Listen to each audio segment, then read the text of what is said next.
Hey everybody, so today I'm going to be starting another new build. This is a Pico sized quadcopter. It's called the Quantum Wisp by Hobby King, and it's a 110 millimeter sized quadcopter. It's really tiny, and these are some of the parts that I'm going to be using. This is the frame itself here, the top plate and the main plate. These are the motor holders here. Looks like this, little rubber grommets.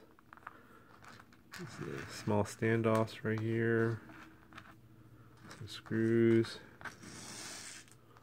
and then this board right here is another, it's a flight controller. It's also branded Quantum, and this is a flight controller for brushed motors.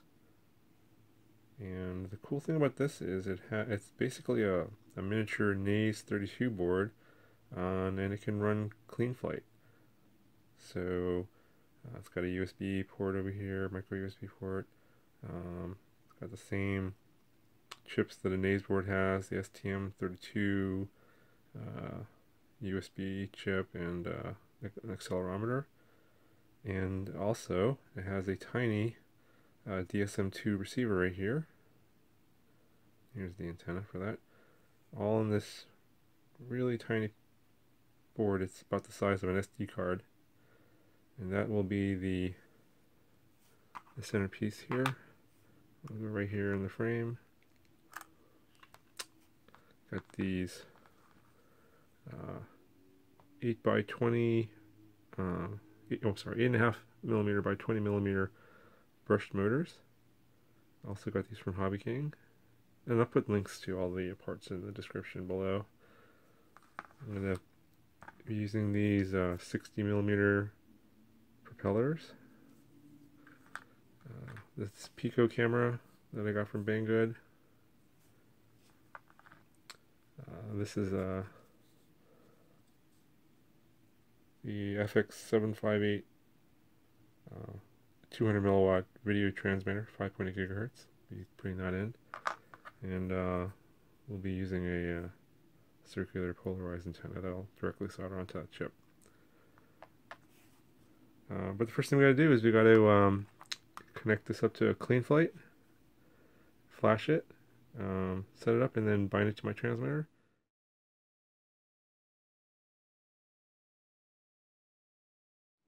Okay, hey guys, so this is how I set up my Scisky board with clean flight. I flashed Betaflight 2.31, and I already configured it. Now I'm going to go through the things that I changed, things that you need to make sure you change in your board so that your quad will fly correctly.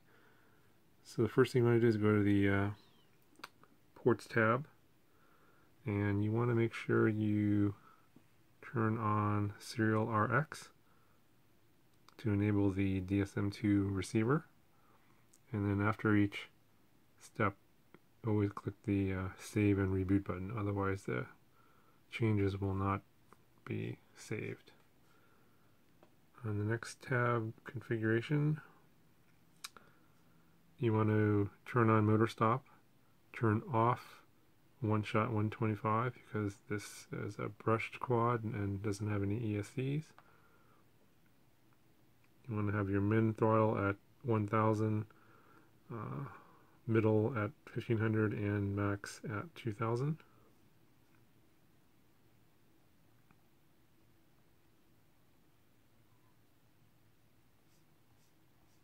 In the receiver section, you want to enable RX serial. That's again to enable the DSM2 receiver. And make sure you set your failsafe right here. And save and reboot.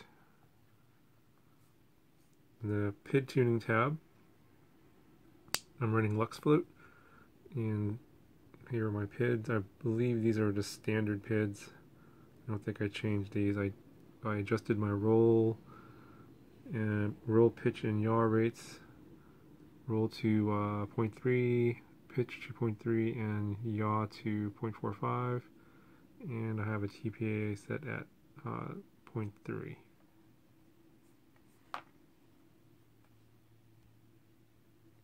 In the receiver tab, you want to change your channel map to the Spectrum one, which is TAER, throttle, aileron, elevator, rudder, to make sure that those will show up correctly. And those are my throttle, mid, and expo. I don't think I changed any of those.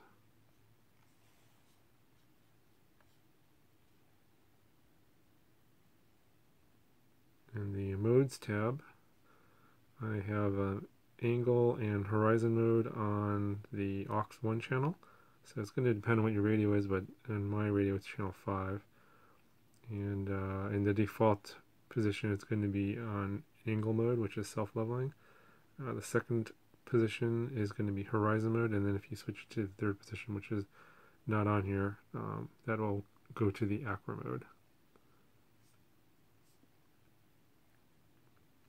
And very important for this particular board, you have to go to the CLI tab, and here you need to type in set motor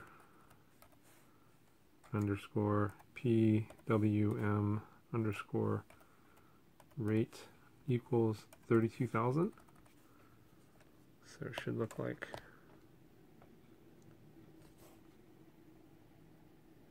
that. And then hit enter, and then you want to type save and hit enter again, and then the board will reboot. If you put in this parameter and you don't save it, it won't. The setting will not take, and you'll have a problem when you power up your board. All the motors will spin up. So make sure you do that. Make sure you always save and reboot. And that is it. I believe that those are all the changes I made.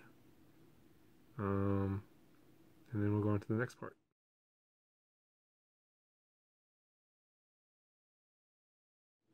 Okay, so now that we've got beta flashed and configured, then my transmitter bound to the flight controller, we can go ahead and we're going to solder on these motors. And we're going to try and get these soldered on these tiny solder pads right there. See if I can get that to focus. Too dark in here. Right there. So motor 1, motor 2, motor 3, and motor 4.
Okay, so I've got all the motor wires soldered in right now.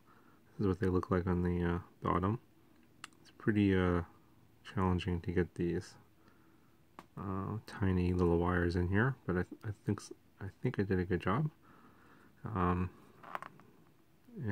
the way these are set up is there's going to be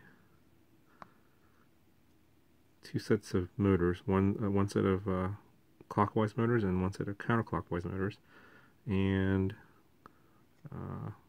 in the clean flight, this is motor 1, that's motor 2, this is motor 3, and motor 4. So the ones with the white and black wires are the counterclockwise motors, and the ones with the red and blue wires are the clockwise motors. And the polarity is such that the white is going to be positive and black is ground, and on the red and blue ones, the red is positive and the blue is ground. So that's how you can wire up your board for your motors. And next I'm going to put on my battery connectors here, versus ground and voltage in. And I'll do that next.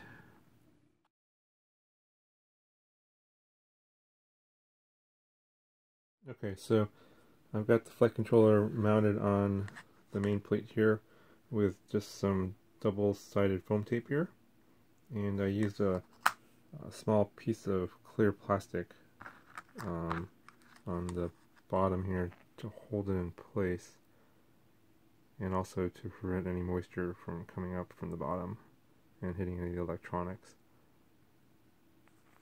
So next, I'm going to put some heat shrink on these little ends here where the rubber grommets go and where the motors mount, because I've been reading that this is very loose and the motors can vibrate a lot, so I've been told that putting some heat shrink on here will eliminate that problem. So that's what I'm going to do next.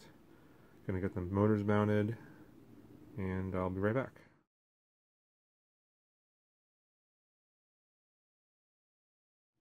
Okay, so I've got all the motors mounted.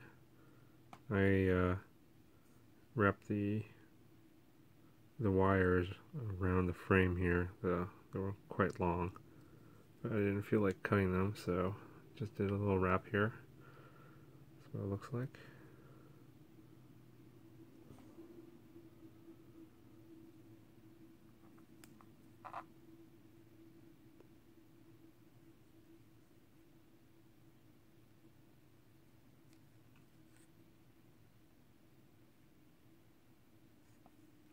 So I'll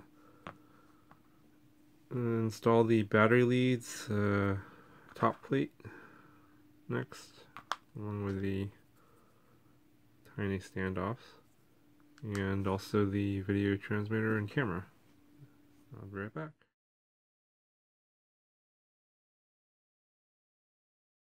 Okay, so now I've soldered on the video transmitter and the battery lead here to the board right there, and I got the battery lead and power going to the video transmitter, and then we have another lead here which is just a servo cable.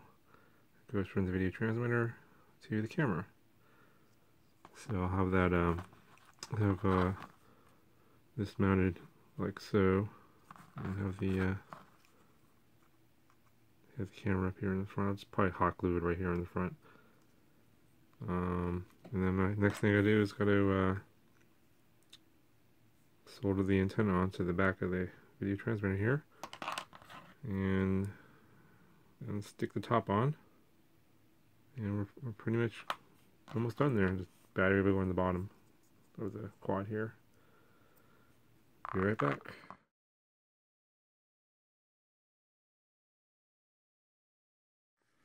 Okay, hey guys. So I'm done with building the quad. I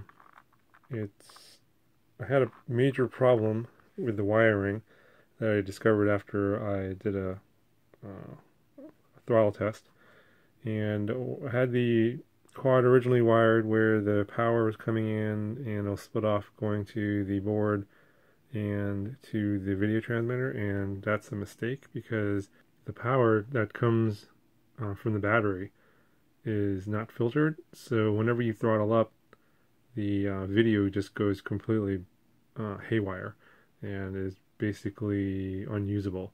So I redid the wiring, and I have a separate battery lead now that goes to the video transmitter and camera, which will have a battery on top, a little small little 1S battery there, and then the other battery will be able to go in the bottom of the quad over here, and that should eliminate that problem. With all the stuff on there,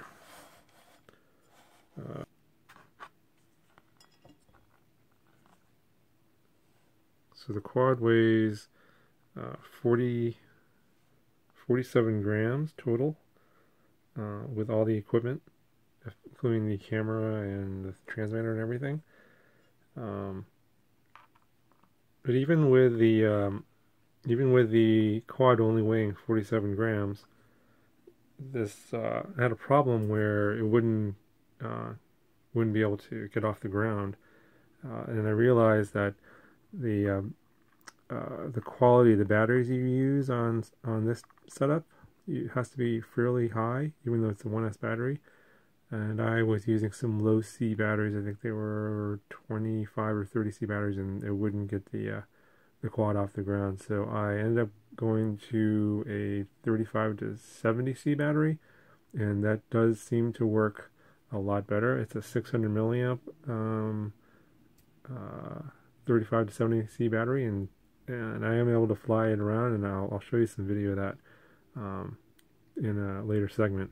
But the quality of the battery you use is going to be critical, and I've seen some people fly some of these quads with like a 350 milliamp 130 C battery, and that seems to be really pretty good power. So the C rating on the 1S battery is going to be pretty important, as well as the weight of the overall quad. You want to keep that down, and you probably don't want to go too much over 600 milliamps for a 1S battery. It's going to be too heavy, and if your C rating isn't high enough, the quad isn't going to fly very well. So I hope you guys liked this video with this microquad, the Quantum Wisp with the Scisky brushed flight controller, and I'll have links to everything in the description below, and you'll see some flight video coming up shortly in some future segments. Until then, please like and subscribe, and I'll talk to you guys next time.